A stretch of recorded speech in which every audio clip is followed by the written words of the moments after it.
korban David Ozora kecewa mempertanyakan penundaan pembacaan tuntutan terhadap dua terdakwa, yaitu Mario Dandi dan Shane Lucas, yang harusnya dilaksanakan pada Kamis 10 Agustus.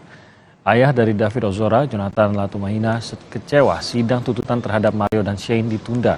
Ia curiga kasus penganiayaan anaknya berjalan berlarut-larut sampai 6 bulan. Jaksa beralasan nota tuntutan terhadap terdakwa Mario Dandi Satrio dan Shane Lucas Lumbantoruan masih perlu disempurnakan. Pembacaan tuntutan kemudian dijadwalkan kembali pada Selasa pekan depan 15 Agustus 2023. Nanti ya.